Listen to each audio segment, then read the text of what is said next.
நிலவினுடைய முக்கிய அம்சம் முதல் நிலவு. நம்மளுடைய சித்திரை மாசத்தில் வருடத்தின் முதல் துவக்கம் முதல் நிலவு ரொம்ப அற்புத சக்தி வாய்ந்தது. பார்வதி தேவி ஒரு படம் வரைஞ்சிருக்கா. அந்த படத்திலிருந்து உதயமானவர் தான் நம்ம சித்ரா பௌர்ணமியில் நீங்க அந்த நிலா ஒளியை பார்த்து நிலவினுடைய சக்தியை வாங்கும்போது அங்க உங்களுக்கு என்னன்னா மனிதர்கள் செய்யும் பாவ கணக்குகளும் புண்ணிய கணக்குகளும் எழுதும் மிகப்பெரிய பதவியை அவர் கையில கொடுத்திருப்பாங்க. இந்த பாவ புண்ணிய கணக்குகளின் கணக்கெழுதுவருடைய பிறப்பு சித்ரா பௌர்ணமியில தான் இருப்பதினால் இந்த சித்ரா பௌர்ணமியில் நீங்க அவரை நினைத்து வழிபாடுகள் பண்ணும்போது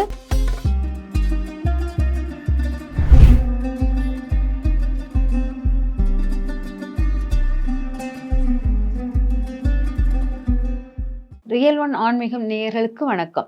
இப்போ மே 12 வருது, சித்ரா பௌர்ணமி. நிலவினுடைய முக்கிய அம்சம் முதல் நிலவு.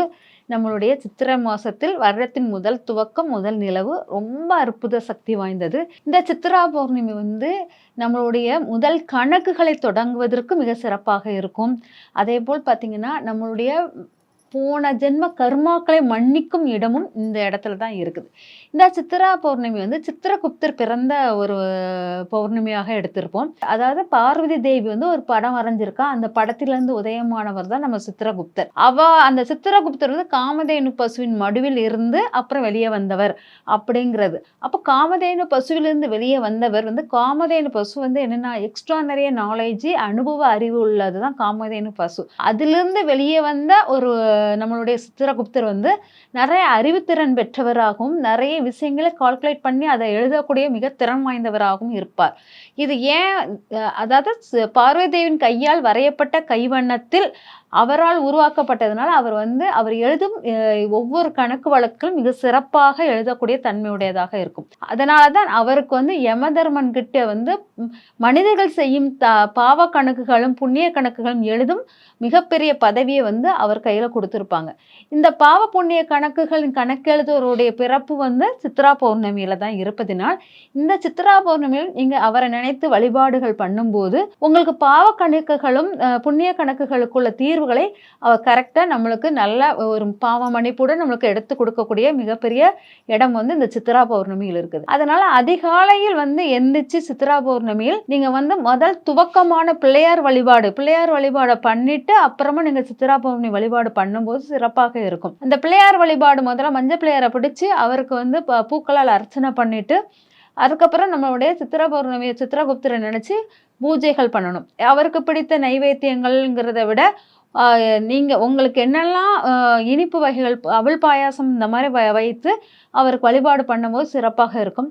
அதே மாதிரி ஒரு நோட் புக்கும் ஒரு பேனாவும் வைத்து இந்த வருடம் உங்களுடைய ஆசைகளும் உங்களுடைய நிறைவேறாத விஷயங்களையும் சொல்லி அந்த நோட் புக்கில் எழுதி அதை பிள்ளையார் பக்கத்தில் வச்சு பூஜை பண்ணிட்டு அப்புறம் சித்திரகுப்தரை நினைச்சு வழிபாடு பண்ணும்போது அந்த ஆசைகள் உங்களுக்கு நிறைவேறதுக்கு வாய்ப்புகள் இருக்கும். நம்ம அந்த சித்திரை பௌர்ணமி அன்று காலையில நோட் புக்கும் பேனாவும் யாருக்காச்சும் தானம் கொடுத்தாலும் ரொம்ப சிறப்பான பலனை தரும். அதுவும் பண்ணலாம்.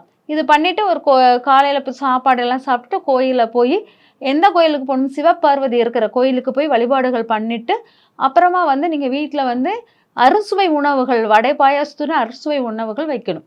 வச்சுட்டு ஈவினிங் நேரம் நம்மளுக்கு பிஸ்மிலாபாத் அப்படிங்கிற பருப்பு சாதம் இருக்கு இல்லையா, கூட்டாஞ்சோறும் அந்த காலத்து அந்த கூட்டாஞ்சோரை பண்ணி அப்புறமா தயிர் சாதம் கூட்டாஞ்சோறு இது ரெண்டும் பண்ணி சித்திரகுப்தரை நினைச்சு வழிபாடு பண்ணணும் ஈவினிங் மாலை நேரத்தில். இந்த மாலை நேரத்தை அந்த வழிபாடு பண்ணிட்டு அதுக்கப்புறம் என்னன்னா நிலா வெளியே வந்த பிறகு, நிலா உதயமான பிறகு மாடியில போய் பெரிய டப்பு நிறைய தண்ணி வச்சுட்டு அந்த தண்ணியில் நிலாவின் ஒளியை படர வைக்கணும். நிலா அந்த தண்ணியில விழணும். அந்த ஒளியை பார்த்து நிலாவை தண்ணி வழியாக பார்த்து அதுக்கப்புறம் நீங்க யார் முகத்தில் முழிக்கிறீங்களோ அவங்களுடைய ஐஸ்வர்யமும் அவங்களுடைய நெருக்கங்கள் அந்யூன்யம் பெருகும்.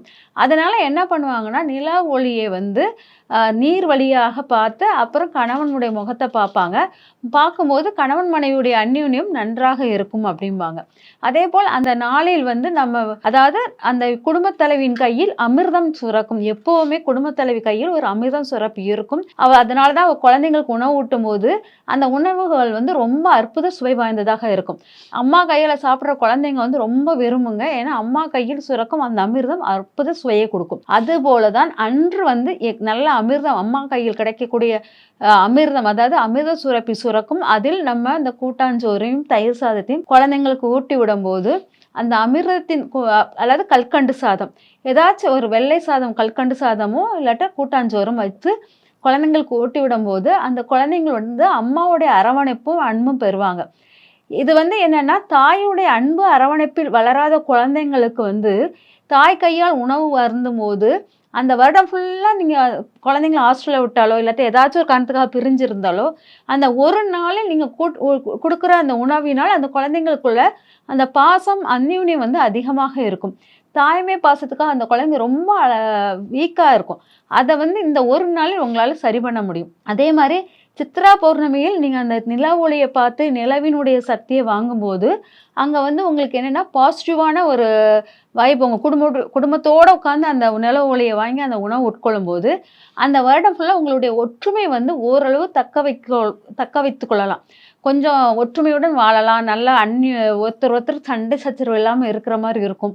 இதெல்லாம் இந்த சித்ரா பௌர்ணமி இந்த நில ஒளியில் பிள்ளைகளை எல்லாத்தையும் பார்த்து வழிபாடு பண்ணும்போது சிறப்பாக இருக்கும். இதை பார்த்துட்டு திரும்ப வீட்டுக்குள்ள வந்து சாமிக்கு தீபாராதனை எல்லாம் காமிச்சிட்டு அப்புறம் அவங்களுக்கு நன்றி சொல்லிட்டு அன்னைக்கு இரவு எல்லாருக்கும் சூடம் வச்சு சுற்றி உங்களுடைய வீட்டின் வெளியில வந்து கேட்டுக்கு முன்னால வச்சு எரித்து அது தண்ணி ஊற்றிட்டிங்கன்னா மிக சிறப்பான வருடமாக இந்த வருடம் உறவு நிலைக்கும் பாலமாக இருக்கும். அதனால இந்த சித்ரா பௌர்ணமியை சிறந்த முறையில் வழிபட்டு இறைவனுடைய முழு அருளையும் பெறுங்க. இந்த சித்ரா பௌர்ணமியில வந்து உணவுகள் மட்டும் இல்லாமல் தான தர்மங்கள் ரொம்ப முக்கியமானது. ஏன்னா நம்ம நிறைய பாவ கணக்குகள் செய்ததுனால நம்மளோட 10ஆம் பாவத்தில் தான் போன ஜென்ம கர்மாக்கள் இருக்கும். அந்த 10ஆம் பாவம் வந்து குடும்பஸ்தானத்தில் சரியான உறவுகளை பாலப்படுத்தாதனால தான் நம்மளுக்கு வந்து இந்த ஜென்மத்தில் சரியான கௌரவமான வேலைகள், தொழில் சரியா அமையாமல் போராட்டமான தன்மையெல்லாம் இருக்கும்.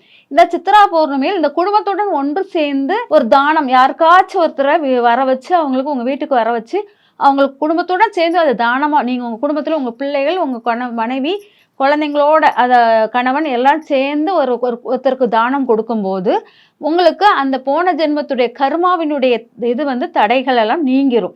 அதனால உங்களுக்கு அந்த பாவங்கள் மன்னிக்கப்படுவதாக இருக்கும். அதே மாதிரி சித்ரா பௌர்ணமியில் பூக்கள் வைத்து அர்ச்சனை பண்ணுவது மிக சிறப்பாக இருக்கும். அதாவது காலை மஞ்சள் பிள்ளையாருக்கு பூக்கள் வச்சு அர்ச்சனை பண்றீங்க இல்லையா, அது வந்து ரொம்ப சிறப்பானது. ஒவ்வொரு பூக்களும் ஒவ்வொரு பலனை தரும். செம்பருத்தி பூ வந்து அதிகாரத்தை உங்களுக்கு ஒரு உயர் பதவி இதெல்லாம் கிடைக்கிறதுக்கு செம்பருத்தி பூவை வச்சு அது பண்ணலாம். மல்லிகைப்பூ வந்து செல்வ நிலையை உயர்வதற்காக பண்ணலாம். இந்த மாதிரி பூக்களை வச்சு பிள்ளையாருக்கும் அர்ச்சனை பண்ணிட்டு நான் ஒரு நோட் எழுத சொல்லியிருப்போம்ல, அந்த நோட்டுக்கும் அர்ச்சனை பண்ணி அந்த நோட்டில் வந்து ஓம்ங்கிற மஞ்சளால் ஓம்ங்கிற எழுதி அந்த ஓம்ங்கிற எழுத்தில் வந்து அர்ச்சனை பண்ணி எங்களுக்கு இந்த நோட்டில் எழுதியிருக்கும் எல்லா கோரிக்கையும் நிறைவேற்றி கொடுஞ்சுட்டு அதுக்கும் அந்த பூவால் அர்ச்சனை பண்ணிங்கன்னா உங்களுக்கு மிக சிறந்த மாற்றங்கள் கிடைக்கும். அதனால் சித்ரா பௌர்ணமியில கோயில் வழிபாடும் முக்கியம், நிலா ஒளி வழிபாடும் முக்கியம். அதே மாதிரி குடும்பத்துடன் ஒற்றுமையாக உட்காந்து உணவு அருந்துவதும் ரொம்ப முக்கியமானது. இதெல்லாம் பண்ணும்போது உங்கள் குடும்ப ஒற்றுமை நல்லா இருக்கும், வருமானமும் பெருகும். அதனால் இந்த சித்ரா பௌர்ணமியை விடாமல் எல்லாரும் சித்ரா பௌர்ணமி கொண்டாடி வந்தீங்கன்னா சிறப்பான பலனை பெறலாம். நன்றி, வணக்கம்.